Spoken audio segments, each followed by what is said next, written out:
అలాగే ఈ సినిమాలో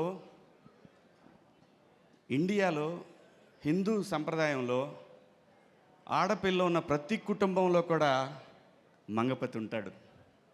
ఇది రియాలిటీ. సో మనందరం ఒక కాన్స్టిట్యూషన్ కట్టుబడి బతుకుతున్నాం కాబట్టి, సో దానికి లోబడి ఉండాలి కాబట్టి కేసులు గట్రా ఉంటాయి కాబట్టి దాన్ని కూడా క్రాస్ చేసి దానికంటే కూడా మా ఫ్యామిలీలో ఉన్న ఆడపిల్ల అని అనుకొని పరిధులు దాటినటువంటి ఒక క్యారెక్టరు మంగపతి. ఈ క్యారెక్టర్ ఇప్పుడు మీకు నార్మల్గా కనిపించవచ్చు, లేదంటే నాని గారు ఎలా ఇచ్చారో నాకు తెలీదు, కానీ అది నాకు చాలా పెద్ద పేరు తీసుకురాబోతుందని బలంగా నమ్ముతున్నాను. ఈ క్యారెక్టర్లో నేనే కాదండి, ఈ సినిమాలో ఏ క్యారెక్టర్ లేకపోయినా కూడా సినిమా ఆడదు. అంత అద్భుతంగా డిజైన్ చేశాడు డైరెక్టర్.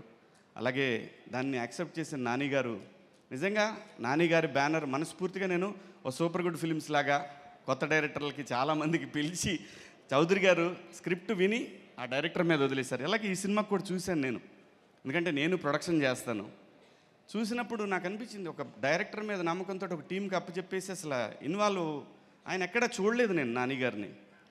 సో నేను అది ఆర్బి చౌదరి గారి కాంపౌండ్లో చూశాను. ఒక డైరెక్టర్ మీద నమ్మాడు అంటే నమ్మి ఇచ్చేసిన తర్వాత ఇంకా దాంట్లో ఎటువంటి వేలు పెట్టకుండా సినిమాని అలా అలవకగా కంప్లీట్ చేశారు ఈ సినిమా.